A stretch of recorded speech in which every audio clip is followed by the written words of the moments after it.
What's up guys, I have this 2008 G37 coupe. It is a 5-speed automatic. I'm currently trying to see if I can get Ecutek to work on it, which it seems no one's been able to do it on the automatic 08. So normally what people do, if you want to go to Ecutek on your 08 6-speed manual, you just get a different ECU that's not a 08. You get a newer ECU. But if you try that on an automatic, it doesn't work. It goes into sort of a limp mode, and the throttle gets cut like 40-50%. No, it gets cut 50%, 50 to 60% actually. So it just feels like it has absolutely no power, and it's not even safe to drive it at all. You try to accelerate it, the car doesn't really move at all. So I'm trying to figure this out, and let's see. I did some things which I can't say, but I'm gonna turn it on. Let's see if it starts. All right, well, at least it starts. So far no check engine lights, but of course the car barely started. This is literally the first startup. I'm just gonna monitor some things, and then I need to go on a test drive. So I'll pretty much know right away if it works or not. I just need to drive around. After that, I need to go full throttle a little bit and go through all the gears. So I would say anywhere from roughly 5 to 10 minutes I'll know. And the next thing is I need to take it on the highway and test it out on the highway.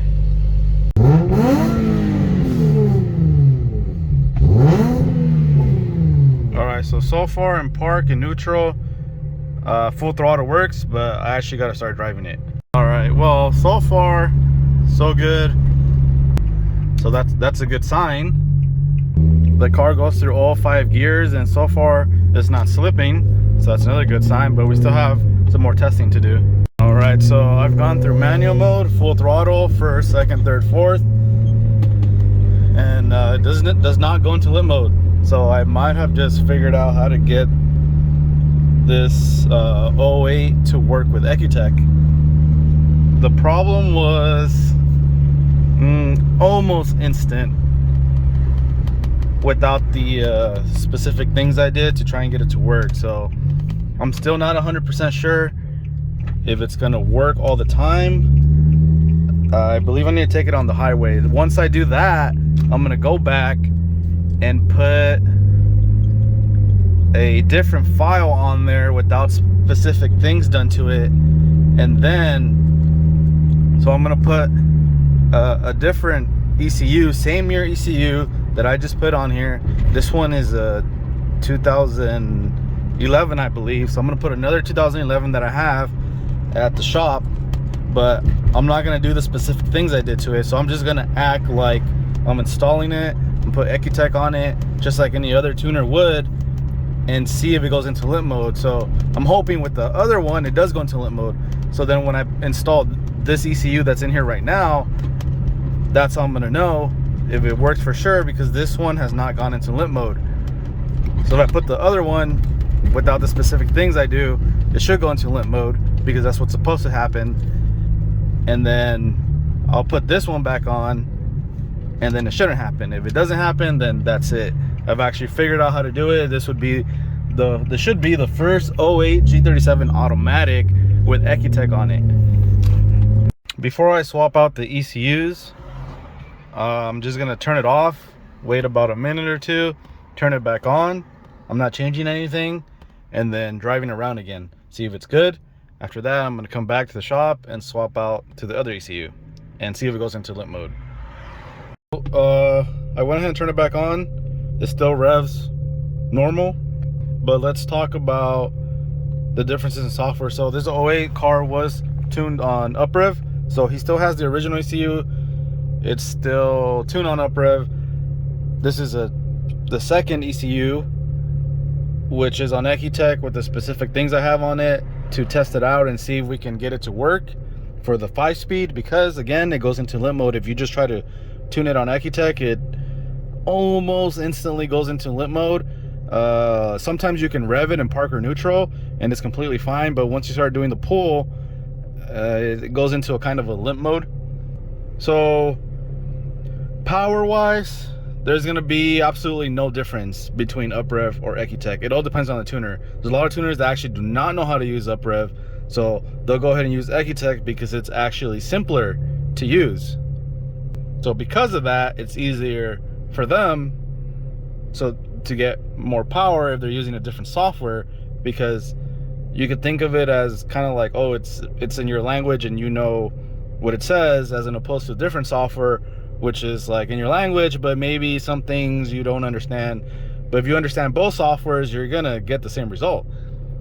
Now on Ecutek, you can actually have a flex fuel system on here, so he could, if he wanted to, go on flex fuel, because this one is on E85, instead of making a separate map on UpRev where he has let's just say, for example, map 1's 91, map 2 is E85.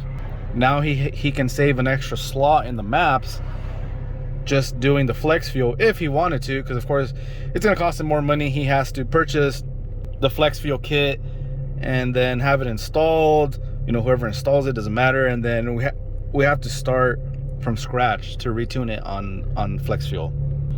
The other thing is the transmission shifting. You can actually, there's a lot of people think you cannot control the line pressure on UpRev. Yes, you can. It's been there for the longest. It's been there for probably since they started making the software for these cars.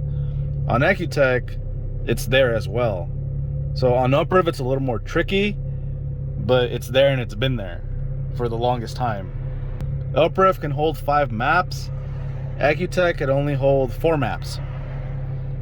If you ever wanted to go boost, Ecutek would be a little bit better in terms of being able to read things through the stock computer. For example, like the map sensor. This one reads the map sensor. UpRev, currently you cannot log it. I believe the option is in there for some of the ROM files, but it doesn't read anything. With Ecutek, you also have a app that you can use on your phone, iPhone, Android, or any tablet. UpRev does not have an app. So for example, let's just say, what are the advantages of the app? Let's just say you do not have the cruise control buttons to switch maps through UpRev. So if you don't have them for any reason, you change your steering wheel, or sometimes you gotta change your steering wheel, but you have these man, I think this guy's battery's probably loose. You don't have the buttons for whatever reason, you cannot switch maps. On Ecutek, if for whatever reason you don't have these buttons, or you do have them but they don't work, because sometimes on the older cars, or like this one, an 08, you might have some electrical problems or some actual hardware problems, and your cruise control doesn't work, your horn doesn't work, your stereo might not work. You won't be able to switch maps through here, because you also use this for Ecutek to switch maps. Currently there's only 1 map in here because I'm doing testing, so I can't show you it switching maps. But with Ecutek, since you have the app, and if you purchase the Bluetooth OBD2 device, it's like greenish, you can switch maps through your phone or any tablet, so you won't really need these. So Ecutek does have more advantages, more features, but power wise it's gonna be the same thing if your tuner knows how to use both. So it doesn't matter. So in this case, why are we going to test with Ecutek? Because it's something that I guess a lot of people just want for the 08. The original issue is there's not enough memory in the ECU, the 2008 ECU. I believe it's only 1 megabyte of memory, and the 09, 10, you know, up to a certain year, they might have 1.5, and I'm not too sure if the newest ones have 2 megabytes, but I believe it's 1.5 megabytes, and that's crazy. That's really nothing. And it's crazy how they cram all this information in there from the factory, and then you have a software like Ecutek and UpRev that create all these extra features, and they manage to just cram it in there and it still fits, you know? It's really crazy, because that 1.5 megabytes is not a lot. 1 megabyte is not a lot at all. That's literally like a minute of a song, just a song, no video in it. And the thing is, I think this guy's hood latch is broken or something. The hood is closed, but I can't check to see if the battery terminals are good, so I guess I'm just gonna have to drive around. If I get stranded, well, then I'll just leave it on the street. And well, so far so good. Done a lot of street driving, and I'm on the highway now, testing it out, and so far no problems. All right, so everything seems to have gone good. I'm gonna go ahead and, well, actually I am already putting another ECU with the Ecutek file, just like everyone else has tried before.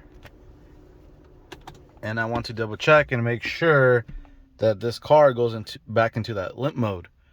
Because what if for some reason this is a car that just, you can put Ecutek on it, and for some reason it will not go into limp mode. So let's see if it does what it's supposed to do originally and go into limp mode within a few minutes of driving. All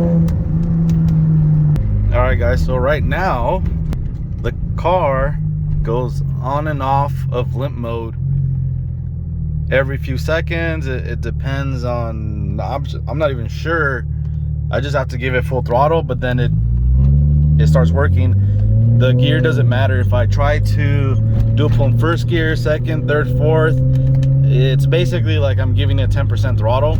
You can think of it like that. And then maybe around 5,000 out of nowhere, just it kicks in and it opens all the way, and then it shuts back down. So yeah, this is with the way that most tuners probably tried it. So this confirms that it works. So the next thing is for me to put it on the dyno and recreate his tune, but with a different software, which is Ecutek, because it was tuned on uprev. All right, car is loaded on the dyno. You can see here, June 2007, so 2008. All right, and there I am flashing how that actually runs, that does not go into limp mode. And we're gonna go start tuning it on the dyno, finish it off on the dyno to make sure everything else is running good. So at least we can go on higher speed on here, so we don't have to do that on the highway. Also, it's possible thanks to my Consult 3 computer. Thing comes in handy very, very much. All right, and let's see if this works. Looks like map switching works. 2008 G37 5-speed.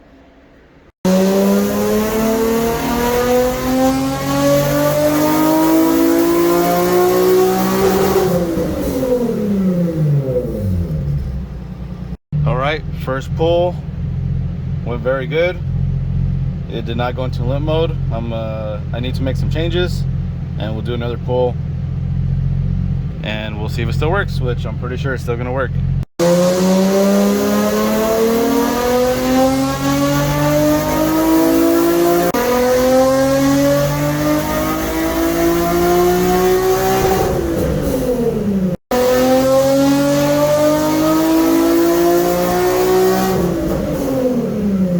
I'm gonna show you the numbers in a little bit, but the new line is the red one, the old line is the blue one.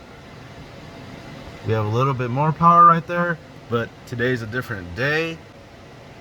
He still has some exhaust leaks, but you see what I mean? It's the same power. So before, this car made 324 wheel. Today it made 325 wheel. One peak horsepower more, maybe like 1.5, 2 right there that you see, and the torque right there sees the same thing. So the difference between softwares, one does not make more power than the other unless the tuner doesn't know what they're doing. So looks like everything went very well. So I'm flashing the final file in there. So just to recap, what would happen if you just put a ECU from a 7-speed VHR, it's gonna go into limp mode. Let me see, there might be like a pattern, but I would say about 70 to 80% of the time it'll go into limp mode when you try to go full throttle. The downshifts are pretty weird on it, and this is with it not being correctly how I fixed that. So your car will start and you can drive it, you can go light throttle, but again, once you go about full throttle, it goes into limp mode. It doesn't want to advance, and that's pretty dangerous. The transmission can actually go out very, very quickly unless you just stop, or you come to me for a tune and get it fixed. I would say I spent about 2 hours looking into this on my own. Obviously there's no information online because just people trying it and it doesn't work. People doing it on the 6-speed, the manual transmission, 08 G37, and of course that one works because it's manual. You're not gonna have a problem with the automatic TCM right here. So nothing changed physically in the transmission. Everything is still the same. It's still the TCM, obviously valve body. You know what it is. It's the on this one. It's a combo. So it's still 5-speed. Drive works. Drive sport works. Manual mode works. All the gears going perfectly. The upshifts, obviously all the gears upshift, downshift, the rev match that it comes with, everything works. No more limp mode. So now if this owner wants, if he wanted to, he could take advantage of the extra Ecutek features, like I was saying earlier, like flex fuel, or if he ever goes boost, all the features that you can get from Ecutek for this specific vehicle, for a VHR. Now they're available to him if he wants to.